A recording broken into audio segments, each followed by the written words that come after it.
Setelah mengenal homepage dari Oase dan juga sudah berhasil login ke Oase, berikutnya adalah kita harus memiliki course yang akan dikelola di Oase untuk dilaksanakan pembelajaran jarak jauh. Untuk itu, Oase terintegrasi dengan Simak. Oase dan Simak adalah dua aplikasi yang berbeda.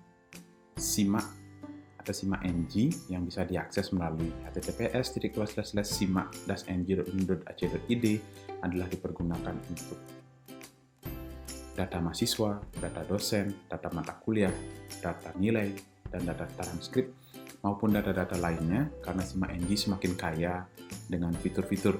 Sedangkan Oase diakses melalui oase.unod.ac.id. Di sini kita bisa memberikan materi kuliah, kita bisa memberikan tugas-tugas mahasiswa beserta nilai-nilainya, kuis dan nilai-nilainya juga. Nah, bagaimana menggunakan Oase? Oase itu digunakan bersamaan dengan Simak untuk melaksanakan pembelajaran online. Yang pertama, kita mendaftarkan mata kuliah kita di Simak. Mendaftarkan mata kuliah yang akan dijalankan di Oase, daftarnya di Simak. Mata kuliah, dosen pengampu, beserta tim teaching di dalamnya, ataupun mahasiswa, itu langsung dibuatkan sesuai dengan informasi yang ada di Simak.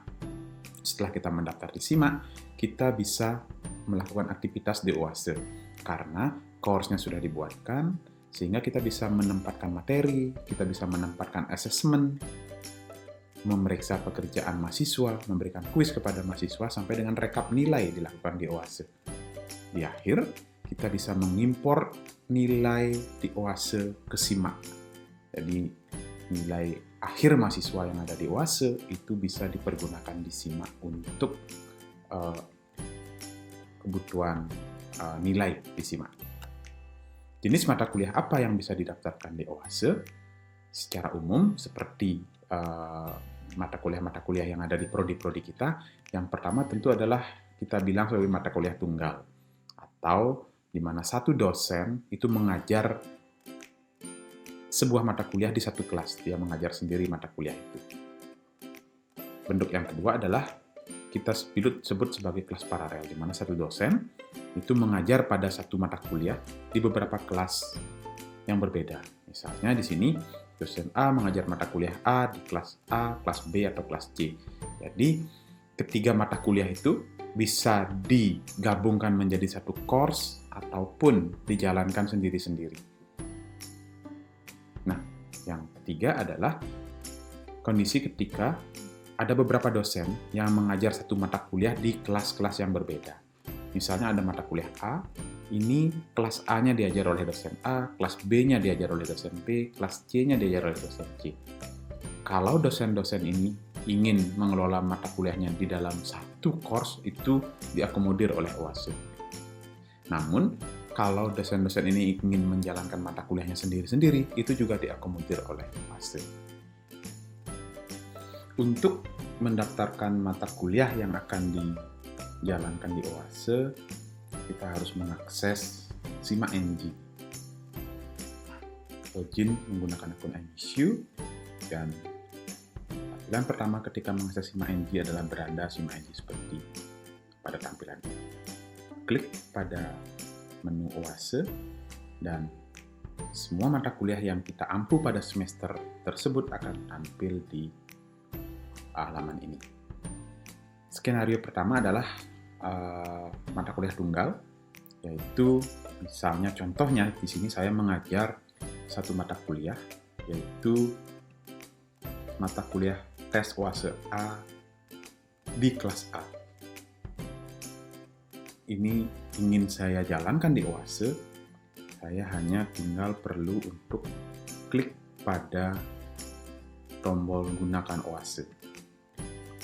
Sini akan muncul warning bahwa proses ini tidak akan bisa dikembalikan lagi. Jadi kita sudah langsung mempergunakan Oase. Kita klik ya. Statusnya sekarang di sini sudah terdaftar di Oase dengan kode mata kuliah seperti ini. Nanti ketika kita login ke Oase, mata kuliah tes OASE A ini akan langsung di-assign ke kita sebagai manajernya.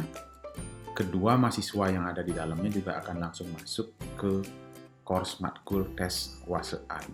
Apabila di dalam matkul tes OASE A ini ada tim teaching, misalnya ada dosen lain yang mengampu bersamaan dengan saya di sini, itu juga akan langsung dimasukkan ke dalam course oleh OASE. Nah, selain mata kuliah tunggal, sebelumnya juga sudah disebutkan bahwa seorang dosen bisa saja mengajar pada satu mata kuliah tapi di dua kelas yang berbeda. Di sini ada contohnya, saya mengajar matkul tes OASE B di kelas A dan matkul tes OASE B juga tapi di kelas B. Di sini saya punya pilihan, akan menjalankan kedua kelas ini di dalam dua course yang berbeda, atau saya ingin menggabungkan kelas A dan kelas B ini ke dalam satu course yang sama. Nah, masing-masing memiliki perbedaan. Ketika kita menggunakan dua course yang berbeda, tentu kita harus menambahkan materinya dua kali di masing-masing course. Kita harus menambahkan asesmennya dua kali di masing-masing course. Tapi kalau kita menggunakan satu course, tentu materi-materinya kita bisa pakai satu, asesmennya juga bisa dipakai satu, tapi perlu ditambahi restriction di sana. Kita bisa menambahkan group dan grouping. Agar masing-masing kelas terpisah, nanti kita berikan restriction. Itu akan ada di materi lain nantinya. Contohnya saya ingin mempergunakan ini ke dalam satu course. Kita tinggal klik dulu, gunakan OASE. Seperti tadi akan muncul warning seperti ini. Nah, karena sistem sudah mengetahui bahwa mata kuliah tes OASE B ini ada dua kelas A dan kelas B, di sini langsung muncul invite kelas B. Jadi kita harus menginvite kelas B untuk diajak menjadi satu course yang sama. Kita klik invite kelas B, misalnya seperti itu. Nah, di kelas B itu akan langsung muncul dua buah tombol, yaitu join invitation kelas A, karena kelas A yang menginvite, atau reject invitation kelas A. Di sini tergantung dari kebutuhan kita. Anggap saja kita ingin menggabungkan kedua kelas itu menjadi satu course, kita tinggal klik join invitation kelas A. Akan muncul warning, kita tinggal klik ya saja. Di sini akan terlihat bahwa kelas A terdaftar di OASE, kelas B juga terdaftar, tapi ada join kelas B dan ada join kelas A yang menunjukkan bahwa kedua kelas ini sudah bergabung menjadi satu course di OASE nantinya. Skenario ketiga, itu seperti dijelaskan sebelumnya, adalah ketika ada satu mata kuliah yang terdapat beberapa kelas, tapi di masing-masing kelas itu diajar oleh dosen-dosen yang berbeda.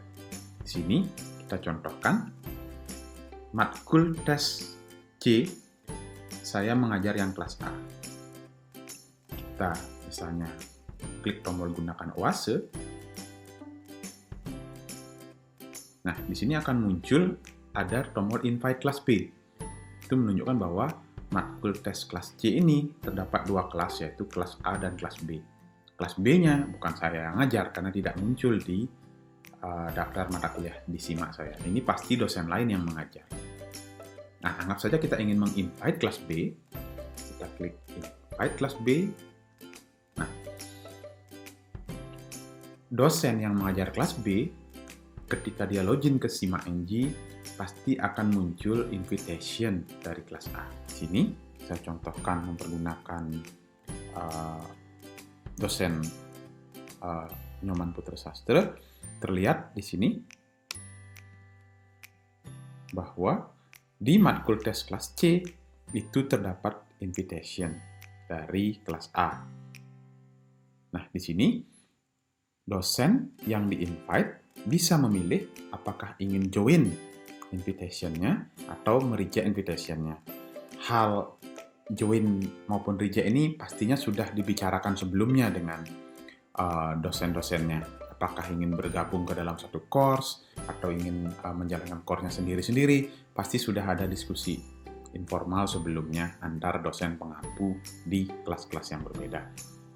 Kalau sebelumnya dicontohkan join invitation, di sini kita contohkan berikutnya adalah reject invitation. Jadi, dosen yang mengajar di kelas B ini mereject invitation-nya dan mungkin dia ingin menjalankan OASE-nya sendiri. Jadi dia tinggal klik gunakan OASE. Jadi tergantung, kalau ingin bergabung tinggal diklik join, kalau tidak ya diklik reject. Itu 3 skenario pendaftaran mata kuliah di SIMAK NG untuk dijalankan di OASE. Setelah melaksanakan perkuliahan secara online di OASE, di akhir mata kuliah biasanya kita pasti diminta untuk menginputkan nilai ke SIMAK. Masih di menu SIMAK NG, kita bisa mengimport nilai mahasiswa yang ada di OASE untuk dipergunakan sebagai nilai di SIMAK NG. Namun, mohon diperhatikan bahwa nilai-nilai mahasiswa sudah ada di OASE. Sudah ada di gradebook OASE, di mana nilai totalnya sudah benar sesuai dengan nilai mahasiswa. Jadi, kita melaksanakan pembelajarannya di OASE, asesmen, materi, kuis, dan lain sebagainya, di grading di OASE, dimasukkan ke gradebook OASE, sehingga nilai akhir gradebooknya benar. Nilai akhir itu kita import ke SIMAK, sehingga menjadi nilai mahasiswa. Caranya sederhana saja. Kita hanya perlu mencari mata kuliah yang kita ampu. Setelah itu, di bagian kanan akan muncul tombol import nilai. Tinggal klik saja tombol ini. Seperti biasa akan muncul warning seperti ini. Kita tinggal klik iya.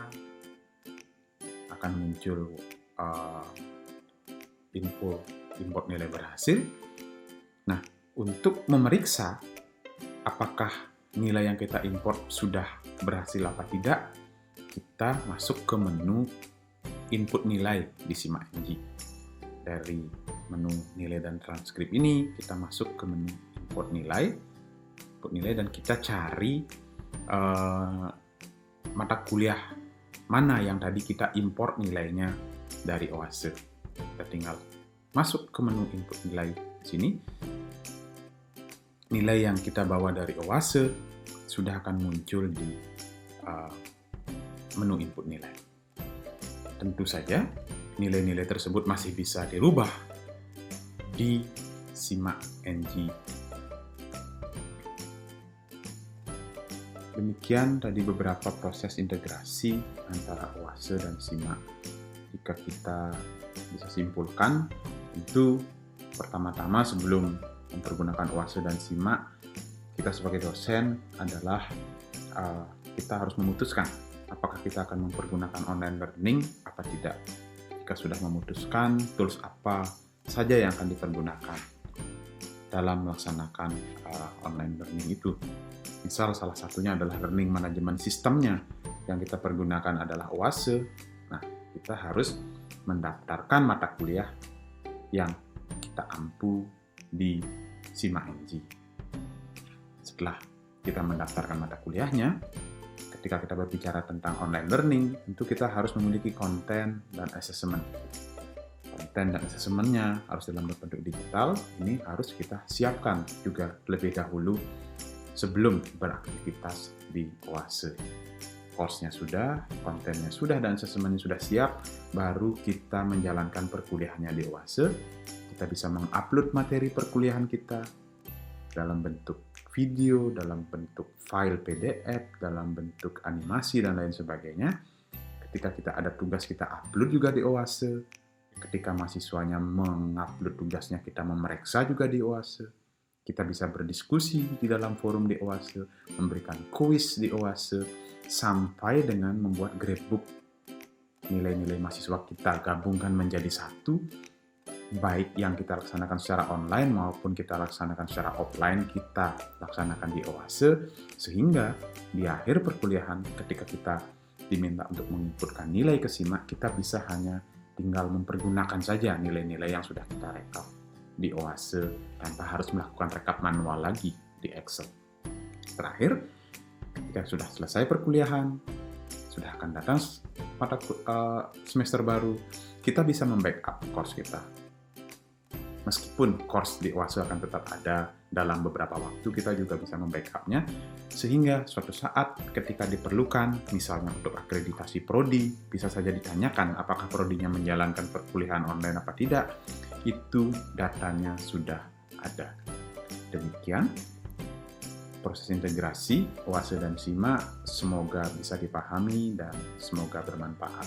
Terima kasih.